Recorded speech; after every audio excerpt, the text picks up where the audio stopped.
Hi everyone, welcome to Who Said What with your hosts Heba and Nira.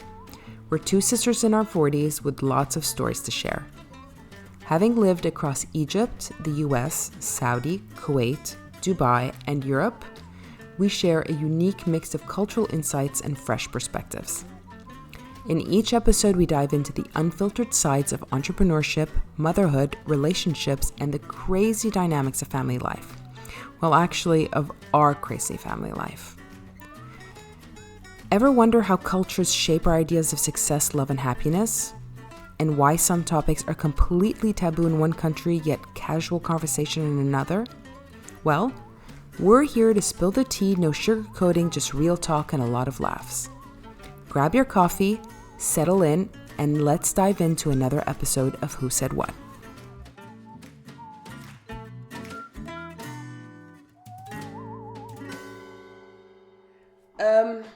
Hey. Hi. How are you?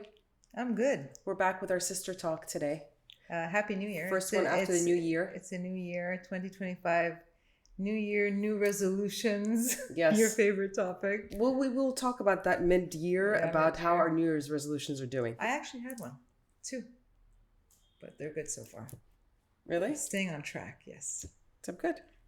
Well, today I wanted to talk to you about social media detox. Because, okay, what's the hand for? I hate social media. But you post. That's just because I post doesn't mean I like it. It just means it's something you have to do. What don't you like about social media detox? What don't you like about social media? It's every time I say this, everybody's like, Vanir, you post your morning pictures every time. It's saying good morning, and when you're at the gym and coming back.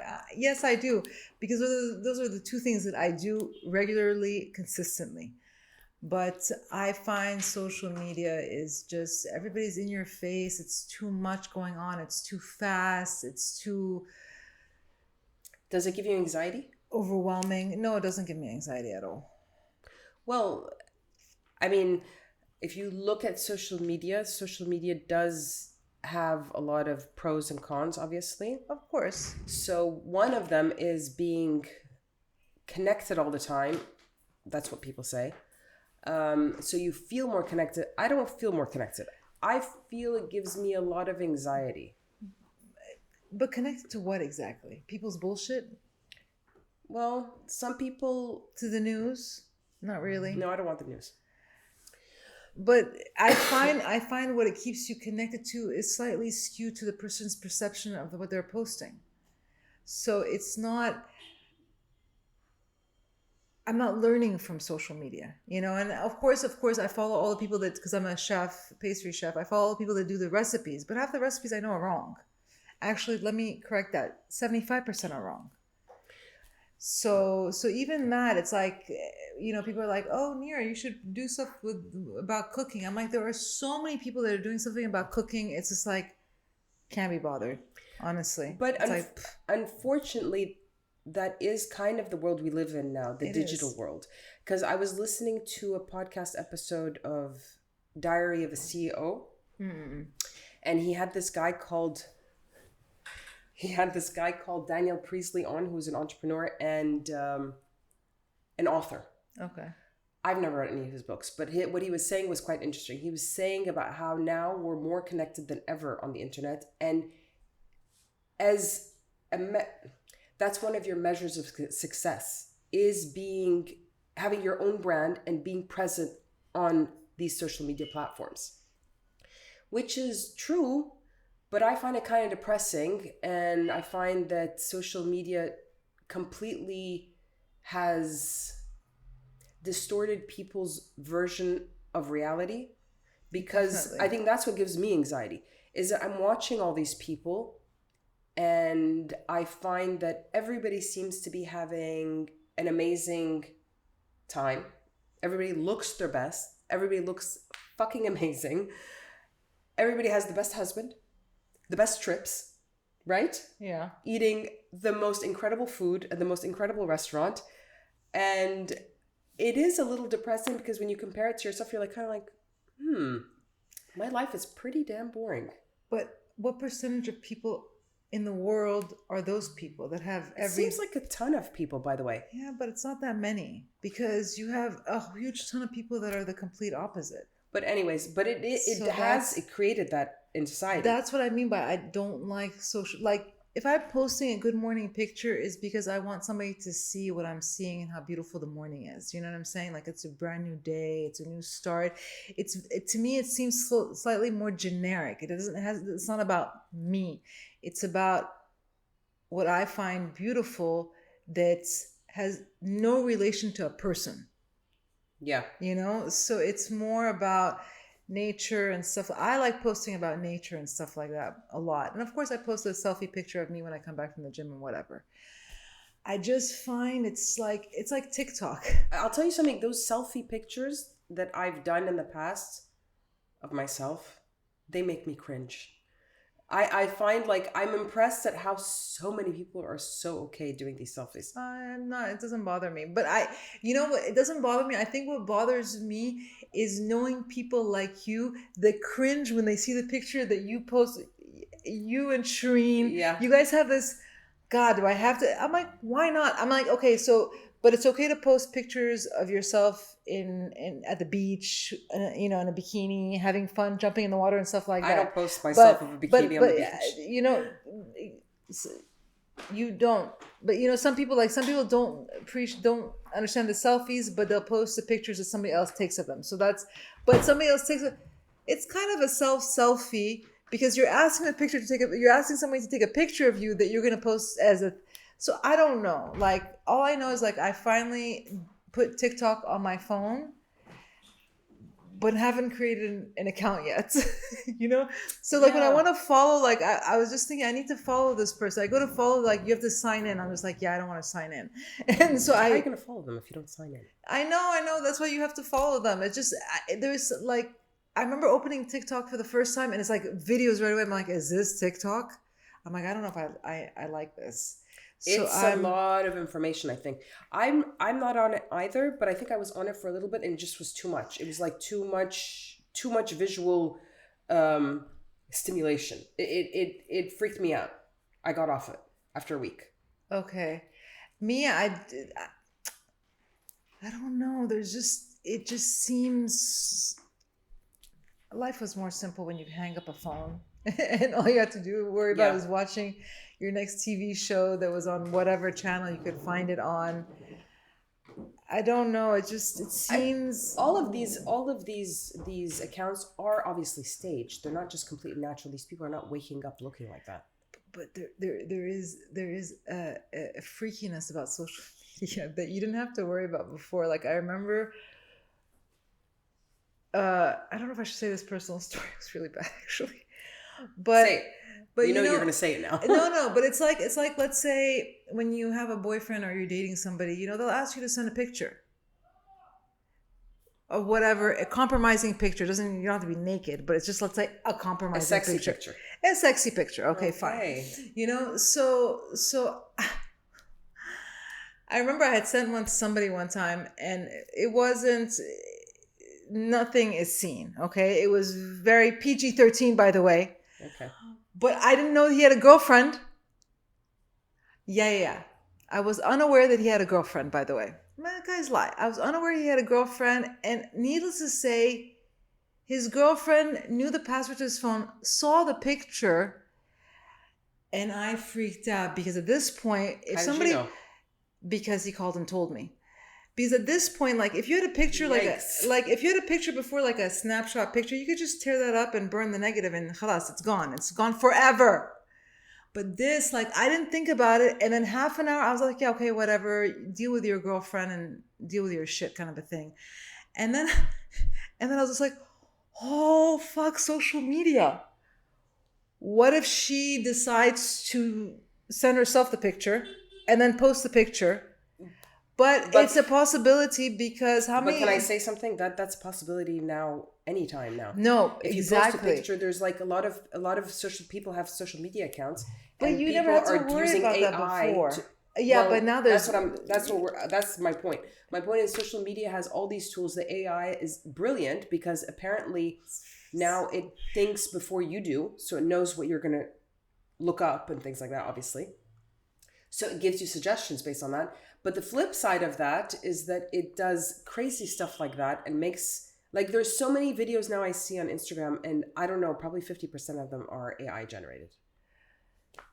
And you don't know what is I think that is basically the perils of using social media. But I find that it ruins lives as well. You know, it's like the movie. You remember the documentary Social Dilemma? Did you watch it? I didn't watch Social Dilemma. I watched Sweet Bobby.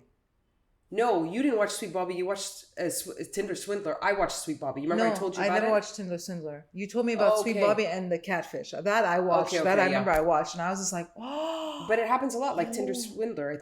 I didn't see that. That's pretty similar, I think. It's that you get the person's information and you kind of lie to them. And the same thing with Sweet Bobby. I mean, you watched it. I watched it. I thought that was insane. The way she's in a relationship for 9 to 10 years with this person that she's never actually met in the physical world. Well, if you haven't seen it, we don't want to ruin it for you. I actually just suggested to Farah, and I'm like, it's a true story. I think she might have started watching it, but that's like really like, you guys gotta watch it, because that's just insane what this person did to this person. Like, it's crazy. And it affected her mental health, her physical health. She had to leave work because of stress, her family life, her relationship with her family. It was just, that was crazy. To me, it was one of those things where kids, you can take a picture and then you can spread it like wildfire. You know what I'm saying? And there's no coming back from it. And once it's there forever. You can never remove it. Yeah. So that's a freaky part. And then to me, I mean, as you get older, I mean, being our age, you'll handle it. You'll deal with it. You know what I'm saying? You'll find a way to deal with this situation that happened to you. But when you're a teenager and that happens to you. Yeah, I know. But that's the thing. They were saying the Social Dilemma says that rates of suicide and social anxiety and depression have gone up tremendously because of all these kids being on social media. Even though they're more used to it probably, but it does cause all these things. And that I find really scary. I mean, this woman, this pediatrician, she was saying, I don't remember her name, but she was saying, I prefer my kids from the age of 13 to 18 to smoke than to be on social media. Oh, really? She's like, because when you smoke, let's say you smoke for 5 years and you quit, your lungs will regenerate and you'll be fine. But she's like, but being on social media as a teenager from the ages of 13 to 18, at that point, your brain is still developing, apparently. And so all the brain mapping is happening at that point. So once you've watched, if you're on social media quite frequently, that is going to rewire your brain and there's no going back from that. So you have that set in the brain mapping. So that is scary. So for a pediatrician to say that must be really bad. And I think that is my issue. As adults, we're victims of it because I feel like I can over scroll on these things and waste so much time that it makes me feel super inadequate sometimes. It makes me feel super anxious. I feel like if it's going to have that effect on me, I mean, it must have a horrible effect on kids. I think it has a really negative effect on most people when you do it excessively. And on society. Because all of a sudden I'll be sitting at dinner with friends and everybody's on their phone scrolling. And it's like, no. Look at me. Yeah. Let's have a conversation. If you're going to come to have dinner with me and you're on your phone, I can do that at home.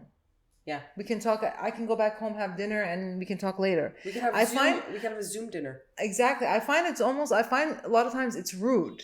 It is rude. Yeah, but everybody's doing it. To me, it doesn't make it right in any way. And quite frankly, I think if you're going to go out to have fun with friends, if you're going to go partying and stuff like that, then fine, take your phone because you need to take pictures and videos of each other dancing and doing all that stuff. But if you're going to go out for dinner and dinner is you're sitting and you're having a conversation, then put your phone in your bag and whip it out when we're leaving. You know what I'm saying? Or if somebody calls you. But for you to be on your phone the whole time when we're supposed to be having, time together to hey, what's going on? What happened in your life? What's going on for the past week and stuff like that? No, you shouldn't pick out your phone, quite frankly. So I'm not... I don't know. I feel like I remember at one point I used to wake up in the morning and the first thing I would grab is my phone and I get on Instagram and then next thing I know, I've wasted 45 minutes just kind of doing this, scrolling. So I think it was maybe a while ago, a few years ago, I said, yeah, no. The last thing I'm going to do in the morning is pick up my phone. I will not pick up my phone. I will go work out early in the morning and then I can look at Instagram or whatever after I post my morning I picture. definitely, what's her name? Lauren Bosstick. You know her? No. From Skinny Confidential. Anyways, she says she does, and I decided not to do that because it used to make me very anxious. I wake up and check my phone. Yeah. I don't do that anymore. I don't do that, or in the evening. After the kids go to bed, I do not look at my phone. If it's a message or something, but I do not get on social media. What was that other But actually, I have to say, I find the only good thing I like about social media, it cracks me up. There are some things that make me laugh so much. Yeah, there are some things that are Some funny. of those, that post that you sent me about the kid that his father was staring. yeah, or like those accounts like Fuckology. They're so funny. I mean, it's like, I find some of these things, it's impressive at how many people are on social media and how many millions of people are coming up with such funny content. That's the funny content. And then there's the, and then you follow your celebrity, whatever. And okay. You know what I realized then? I realized I needed a social media detox. Now that Blake Lively and Ryan Reynolds and this whole Justin Baldoni thing is constantly on it's social my media, every 2 seconds. I dreamt about it, for fuck's sake, the other day. I was like, I don't even know what it was. I was like, no, this is sick. It's on every other thing is about something about that came up or an analysis of it or what people think about it and dissecting the whole thing. And I was like, I woke up one morning, I dreamt about them. I think I was with them, or I was like, no, this is. She was having intimate dinner with Ryan Reynolds and Blake Lively. This is just too much. Were you the mediator? I'm honestly consuming too much social media for me to be dreaming of them. But that whole case is just. Anyways, I don't want to get into that, but. Well, yeah, who knows? He said, she said. I don't I'm following it nonstop. Because that's all they seem to be covering, or is it just because? And you know what? Actually, the only thing that really surprised me in this whole thing is I realized that Justin Baldoni, is that his name? Yeah. Justin Baldoni is the guy who directed 5 Feet Apart, which I thought was a great movie. I've never seen that. Super good movie, like such a good movie. I was like, wow, he directed that? I had never even heard that Mad movie. Respect. It's sad. Oh my god, one of those tearjerkers. It's that, what's his name? No, it's the girl that was in that movie, the Love at First Sight. Haley. I don't know. Where they met on no, it's a Netflix original. They met in an airport. She's like, but he has Heba. They met in an airport and they felt like it was love at first sight because she never charges her phone. He always charges his phone. Heba. Oh my god, so cheesy. Yes, you saw it. You Did liked I see it. it? You And liked I liked it. it? Yes. Are they younger? He's English. Yes, he's okay, English. and she's yes. American and yes. she's going to see her father because he's getting married in England. Exactly. That was so cute. That was a cute movie. Now cute. she's in 5 Feet Apart. Oh, okay. So, we did a turnaround. So that's not the movie he directed. So no, 5 Feet Apart came out right before COVID, and then the social distancing was 5 feet. Okay. I don't know how much that is in meters. 5 feet. What is it, a meter? Whatever it is. I don't know what it is. That you have to keep in. So, well, you got to watch it because I know how you hate it when I ruin movies. So I'm literally not going to tell you anything about the movie. Yeah, you kind of ruined it for me, but you told me that she's in it. No, so watch it. And the guy that was Jughead in Riverdale. I've never seen Riverdale. Okay. He's the one that played. He's very cute. Him and his co-star were going. Anyways, whatever. Watch it. It's a really nice movie. It's very well done. It's a beautiful story, actually. And I was really impressed. Is it on Netflix? Yes, it is. I believe it is. Okay. So I was impressed that he's the one that directed that. And frankly, it ends with us. I didn't want to see it even before all this shit came out because I cannot stand Blake Lively, and I cannot stand Blake Lively from before the movie came out. So I think she's a shit actress who all the guys find hot. She's very and good this has nothing to do with what's happening between them right now. She's a beyond shit actress. She has whatever, a great body or whatever. I don't really care. I don't care. I never cared for her as an actress. So, and I never watched Gossip Girl, and I don't feel like, never felt like watching Gossip Girl. I saw her in a simple favorite, and it was she was the most annoying person in that fucking movie. I dislike her tremendously. So the fact that all of this has happened, I'm like, whatever. I never liked her to begin with. And Ryan Reynolds just pisses the shit out of me these days. Like, he plays the same character over and over again. I find him so fucking annoying. And I watched the last Deadpool Wolverine only because I love Hugh Jackman. And who cheated on his wife. Whatever. I still like him. Ryan Reynolds is annoying. His acting is annoying. He's annoying as a person, and he seems like he's pure evil now. I don't know. I don't like he's been him. painted not in a very good light now. I don't like, and nor has she, by the way. Yeah, both of them. Anyways, every teapot has its lid. So there you go. They deserve each other. So I don't. So this whole it's on social media and all that crap. Whatever, you know. All I know is I hate it when I stare at one person. I hate this algorithm. Then all of a sudden now every other post is about those assholes. And then if somebody happens to send me something about the Kardashians, all of a sudden the Kardashians are invading my space as well, and I also can't stand them as well. So you know what I mean? So I have to go back to looking at cooking things nonstop. So that's what I get on my feed nonstop. I get all the funny stuff. I got so much funny stuff, but I get a lot of the other the like I said, stuff I get the philosophical stuff that I appreciate. You know, anger. Don't be. You know, sadness creates more sadness. That I like. I like these quotes. No, I get those. I like those quotes. You know, those, the quotes about gratitude, inspirational about being grateful. And because social media, I get sucked into other people's lives. And quite frankly, I don't give a shit about other people's lives. I give a shit about the lives of the people that are around me, that I care about, that I love, that I worry about, that I'm happy for. This is what I care about. I think for what I don't like about social media, which I think a lot of people thrive on that, and they've built a whole business around that, and they monetize their lives, is that they overshare. Like, sometimes I have these, and sometimes I'm interested in watching these influencers, so to say. But when you look at them, they share every single aspect of their lives. Every day, the stories are it's like literally snippets of their whole life. And I always feel bad because I'm like, do you really, can you go one day without sharing your life? That means that, but I guess people love that, right? And but that's interesting. I wonder, sorry, I don't mean to cut you off.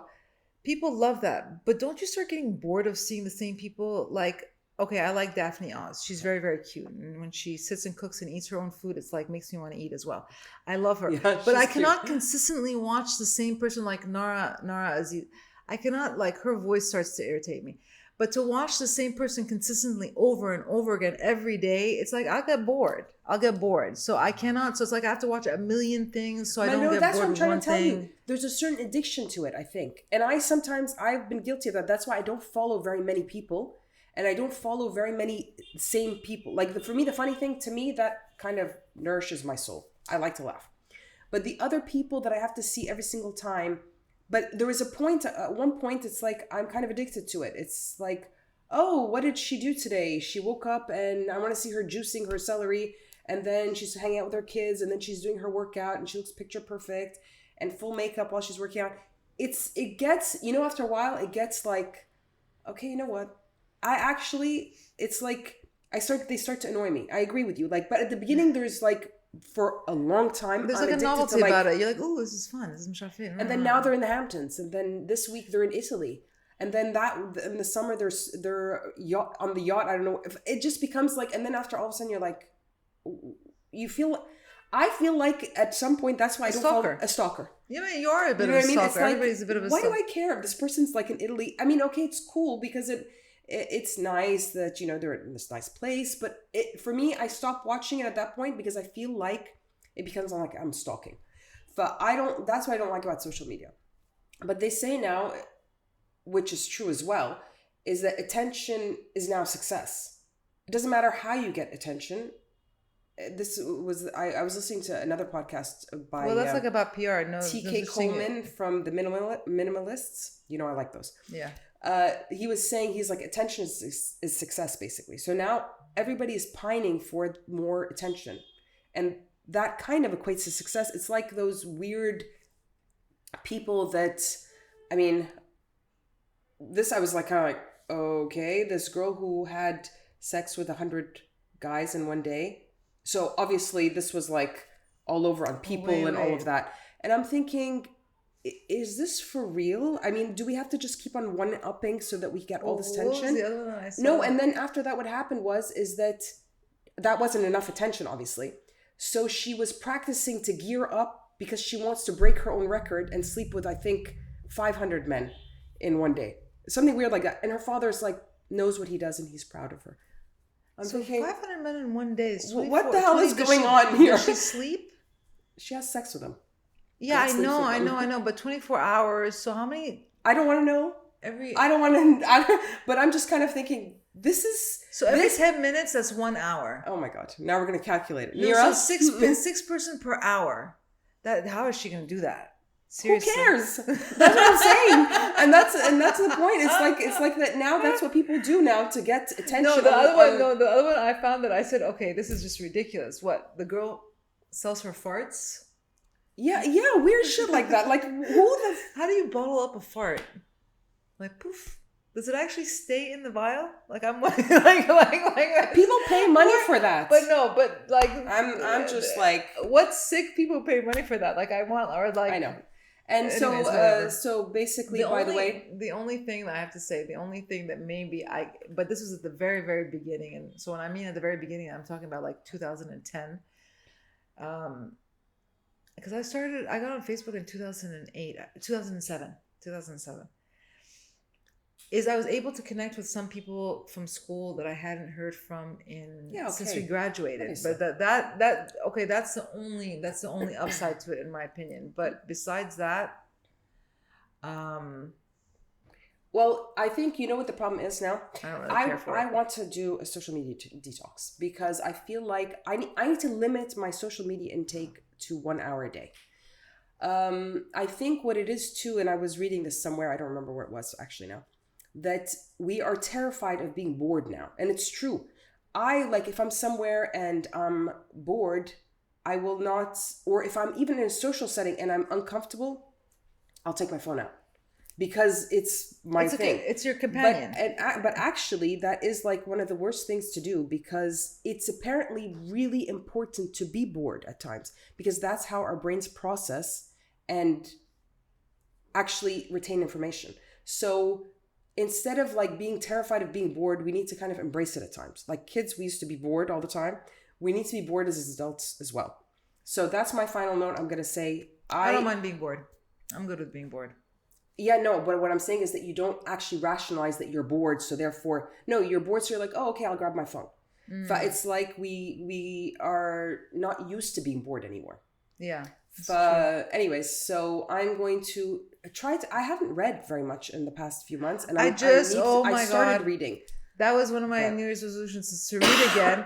So today, instead of taking my phone to, I hate to say this, to the bathroom, I took my book. I know. I remember those days. I took the book and I said, you know what, Nira, just it's an get on that crapper and read a book. Just an easy book to read. And so I started reading the book, and then also I was supposed to meet a friend, and then I'm like, I don't want to put the book down. Like I'm like in the book now. So I've gotten past like third chapter, and it's a super easy book to read. So I'm like, oh, I really just miss reading. That's what I'm doing. And I need to remember to turn off the TV and turn off my phone and just go back to reading, because that is like nurtures my brain, you know. It lets my imagination go.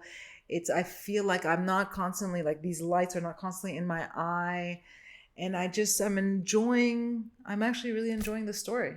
And I just started reading it today, and I'm probably going to finish it today, the book, knowing me. Good for you. Anyway, so on that note, we want people to let us know what they think of social media in general. What do you like about social media? What don't you like about social media? And are you up for doing a social media detox? And what does your social media detox look like? Exactly. And if you have kids, how's social media affecting them, and how do you help your kids detox from social media? Yep. So, yeah. Okay, well, thank you. Thank you so much for tuning in. Speak to you guys next week. Yes. Thanks for tuning in to Who Said What. We hope you enjoyed this episode and found a bit of laughter, a few lessons, or even a new perspective along the way. If you like what you heard, don't forget to subscribe, leave us a review, and share it with your friends. Also, don't forget to follow us on social media for behind-the-scenes moments and to stay up to date on what's coming next.